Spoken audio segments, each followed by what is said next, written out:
Chapter 11. Goodbye to old friends. One day we were waiting outside one of the London parks when a dirty old cab drove up beside ours. The horse was brown, with bones that showed through her coat. I was eating some hay and the wind took a little of it her way. The poor animal put out her long thin neck and picked it up, then turned and looked for more. There was a hopeless look in her dull eye and I wondered where I'd seen her before. Then she looked straight at me. "Black Beauty, is that you?" she said. It was Ginger. But how different she looked. Her face, which was once so full of life, was now miserable and full of pain, and her breathing was very bad. I moved closer to her so that we could have a quiet talk, and it was a sad story that she told me. After 12 months' rest at Earlshall she was considered to be ready to work again, and was sold to a gentleman. She got on well for a little while, but after a long gallop one day, she became ill again. She was rested, was seen by a horse doctor, then sold. In this way, she went from owner to owner several times, each one poorer than the one before. It was Ginger, but how different she looked. So at last I was bought by a man who keeps a number of cabs and horses, and hires them out, said Ginger. You look happy and comfortable with life as a cab horse, and I'm glad, but it's different for me. They whip me and work me 7 days a week. They say that they paid more for me than I was worth, and now they're trying to get their money back by working me until I drop. You used to stand up and fight when people were cruel to you, I said. Yes, I did once, said Ginger. But men are stronger than we are, and if they're cruel and have no feelings, then there's nothing we can do about it. Oh, I wish the end would come. I wish I was dead. I was very sad. I put my nose against hers but could find nothing to say that would cheer her up. I think she was pleased to see me, because she said, "You're the only friend I ever had." A few weeks after this, a cart with a dead horse in it passed by our cab stand. It was a brown horse with a long thin neck, and I believe it was Ginger. I hoped it was, because then her troubles would be over. There was one day when we were very busy. First a fat gentleman with a large bag wanted to go to Bishopsgate Station, then we were called by a lady who wanted to be taken to Regent's Park, then a man jumped into the cab and called out, "Bow Street Police Station, quick." After another journey or two, we came back to the cab stand and Jerry gave me some food, saying, "We must eat when we can on days like this, Jack." And he took out the meat and bread Polly had given him. But neither of us had eaten many mouthfuls before a poor young woman came along the street. She was carrying a child and she looked lost and worried. "Can you tell me the way to St. Thomas's Hospital, please?" she asked. "I have to take my little boy there, and I'm a stranger in London." The little boy was crying as she spoke. "He's in great pain and can't walk, but the doctor says that if I can get him to the hospital, then perhaps he'll get well again." "You can't carry him through the crowds," said Jerry. "It's 5 kilometers, and that child is heavy." "I'm strong," said the woman. "I think I can manage, if I know the way." "You can't do it. Just get into this cab and I'll drive you there. Don't you see that it's beginning to rain?" "No, sir, I can't do that," she said. "I've only just enough money to get me home again."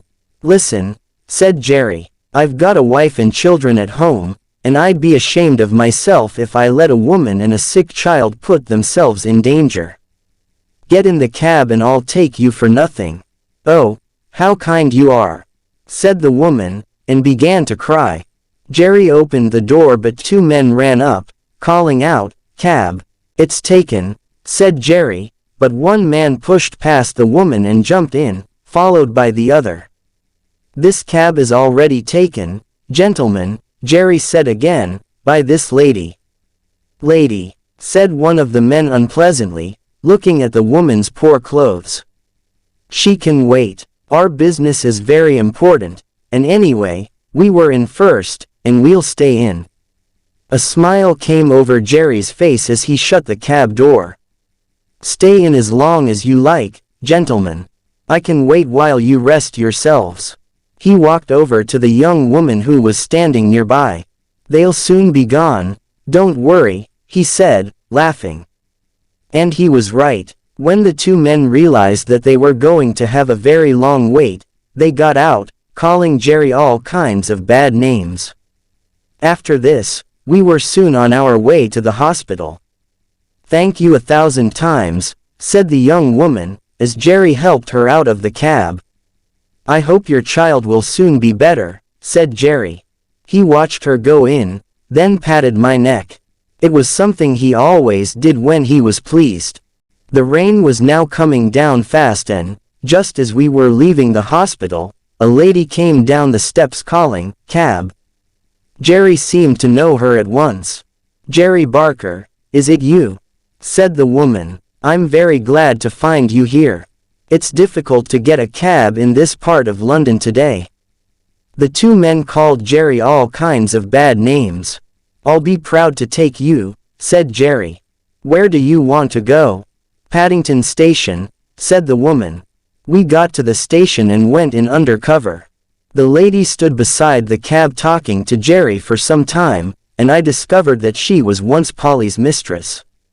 "How do you like cab work in the winter?" she asked. "Polly was worried about your cough last year. She worries because I work all hours and in all kinds of weather," said Jerry. "But I get on all right, and I would be lost without horses to look after. It would be wrong to harm your health in this work when you have a wife and 2 children," said the lady. "There are many places where good drivers or grooms are wanted. If you ever decide to give up cab work, let me." She put something into his hand. "There's some money for the children." Jerry thanked her and, after leaving the station, we went home. Christmas and the New Year are no holidays for cab drivers and their horses. People go to parties and dances, and the work is often late. Sometimes driver and horse have to wait for hours, shaking with cold. We had a lot of late work during Christmas week and Jerry's cough was bad. On New Year's Eve we took 2 gentlemen to a house in the West End, and were told to come for them at 11 o'clock. "You may have to wait a few minutes, but don't be late," one of them said. Jerry arrived at the right time and we waited. The wind was very cold and it was snowing. Jerry pulled one of my cloths higher over my neck, then walked up and down, trying to keep warm. At 12:30, Jerry rang the doorbell and asked if the gentleman still wanted the cab. The man at the door said, "Oh, yes, you'll be wanted." At 1 o'clock the door opened and 2 men came out. They got in the cab without a word, and told Jerry where to drive. It was 3 kilometers away, and when the men got out they didn't say they were sorry for the long wait, but they were angry when Jerry made them pay for the extra waiting time. But it was money hard earned. When we got home, Jerry could not speak, and his cough was terrible, but he groomed me and made sure that I was warm and comfortable. It was late the next morning before anyone came, and then it was only Harry. He cleaned us and gave us our food but was very quiet. Later that morning he came again, and this time Dolly came with him. She was crying, and I discovered from their conversation that Jerry was dangerously ill. 2 days passed, and only Harry and Dolly came to the stable. On the 3rd day, Mr. Grant from the cab stand arrived when Harry was in the stable. "I won't go to the house, boy, but how is your father?" he said. "He's very bad," said Harry. "I'm sorry to hear that," said Mr. Grant. "He's the best man I know." But when he came the next day, Harry was able to tell him, "Father is better today. Mother hopes he will get over it soon." "Thank God," said Mr. Grant. He was a kind man, and did a lot to help the family during this time, because while Jerry was ill, he was earning no money, and we all had to eat. Jerry got slowly better, but the doctor said he must never do cab work again. The children talked a lot about what their mother and father would do, but a few days later Dolly ran into the stable to find Harry. "There's a letter from Mrs. Fowler, Mother's old mistress," said Dolly. "She wants Father to be her carriage driver, and we're going to live in a cottage in the country, with chickens, and apple trees, and everything." This was bad news for me. I was not young now, and could not hope for a better master than Jerry, although Mr. Grant promised to find a comfortable place for me. I never saw Jerry again and was very sorry to leave.